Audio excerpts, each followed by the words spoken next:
Hi everyone!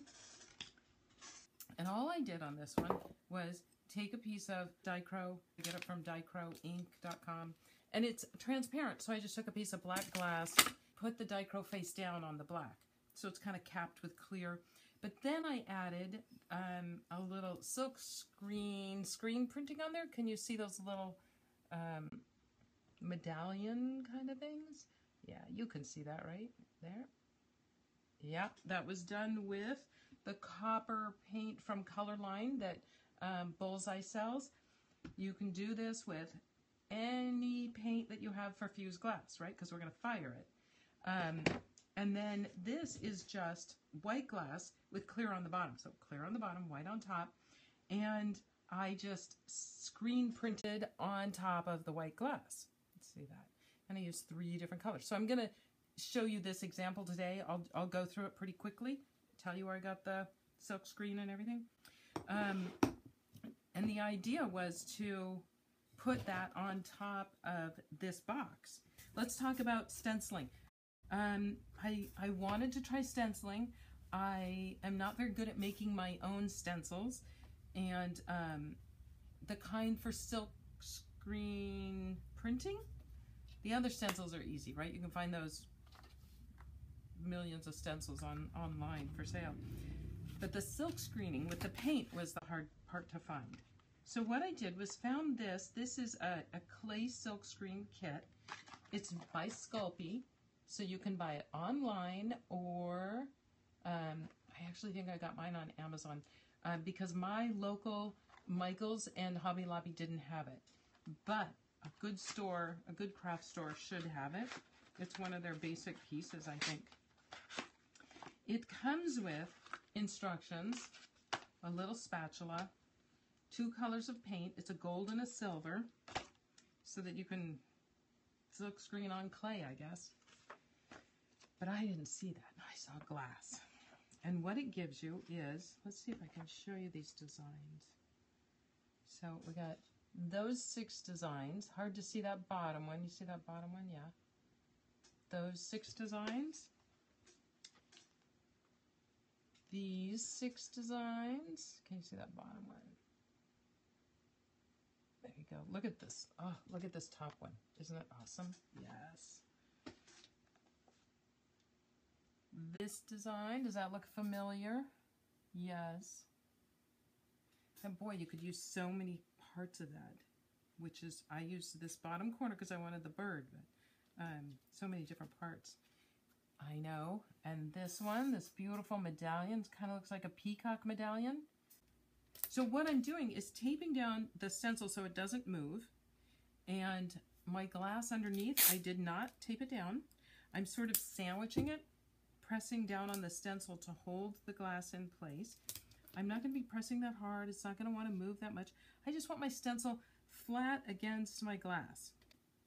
So that's what it looks like. Yeah, you can see that. See how it's kind of holding it? If I work really hard, it'll move, but I'm not going to work hard. I'm going to leave it right where it is. I also have a little tray of water right here, and that's because the minute I am done stenciling, I peel off this stencil, I want to drop it in water. I don't want paint clogging this stencil, otherwise I can never use it again, right? We don't want that. Okay, so this I used 3 different colors. I didn't use 3 different colors fired 3 different times. I did all this at kind of one time. Tape it down once, but I did the, let's see what I do. I did the light green first, then I did the copper, then I did the dark green. So see how it's in 3 different places? And if you look really closely, you'll see, like behind the bird, there's some copper leaves instead of light green leaves right behind his tail right here. So it wasn't perfect, but if I hadn't told you, you may not have noticed. And we're not going for perfection. If you're going for perfection, do it in 3 different stages. So, again, I'm using the Colorline glass paints from Bullseye. Put that there. Let's see. I'm going to do it upside down. I hope that's okay with you guys. All right. I want to get some paint out of there. And let's see. Where am I going? Ooh, my stencil's backwards. Like I'm doing it in reverse on the other side.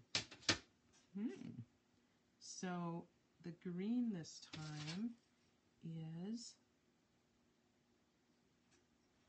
let's see, I gotta get my bearings straight. It doesn't matter, right? I'm just gonna do it. I just want to put the green up here. And I'm creating a line of where I want my paint to start. I think it's a little thick. I should have thinned it out a little bit. And the reason I put the light color on top is sort of like the sunlight coming in, you know.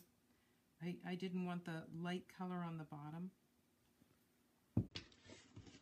Then I take my little squeegee and I'm going to scrape across and try and get paint in all those little areas without getting too messy.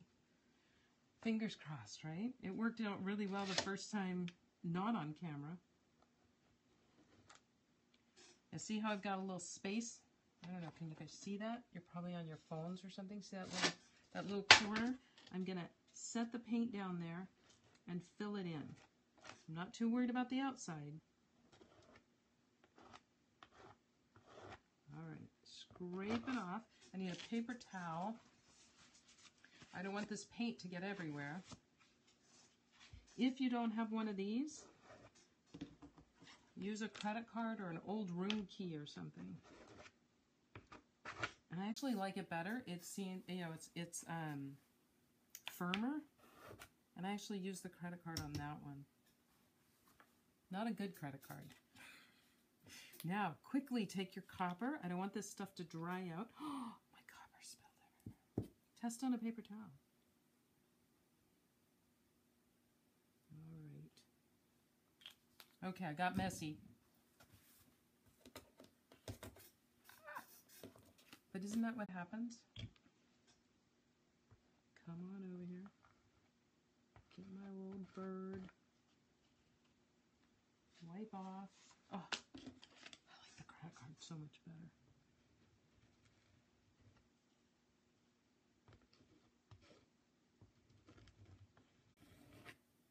Liking it, liking it. Love it. I'm happy with that. I'm going to put the dark green. How about if I test it on the paper towel?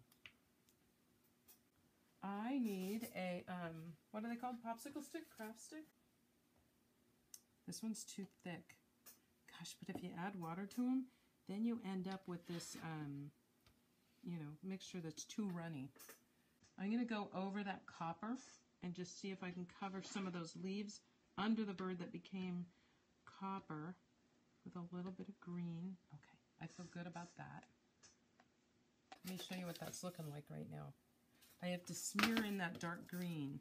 Scrape it in. I want to look up. I'm going to miss something again.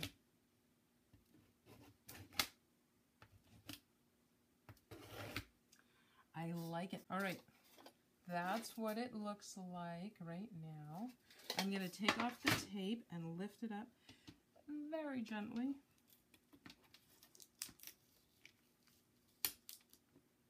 Got paint in it, so I want to drop it into that water right away. And you can always spray it with a sprayer, you know, to get it out. All right, you can see I made a mess. Look what I did with my copper bird. He's a disaster.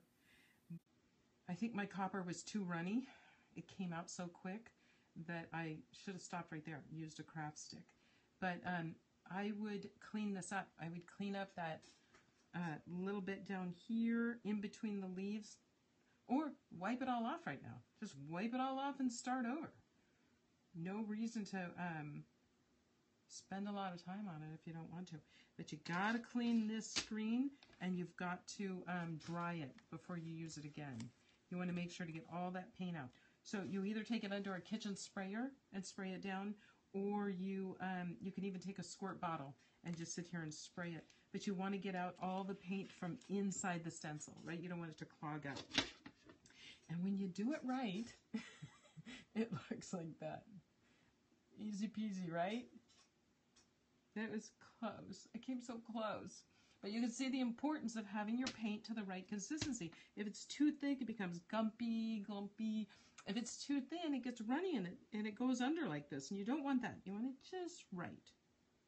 You have to figure out what just right is. But super easy, super cheap. You've got these great stencils. I did not cap these. There is no reason to cap at least this paint, and none of the ones I can think of. So this is uncapped, and it fires in so beautifully. You know, you can see that shine.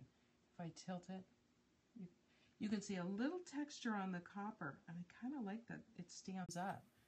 And if I tilt it, see that texture on the bird right there?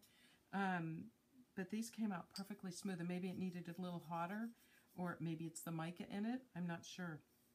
But I kind of like that the bird is textured. Okay, guys, thanks for joining me. Bye.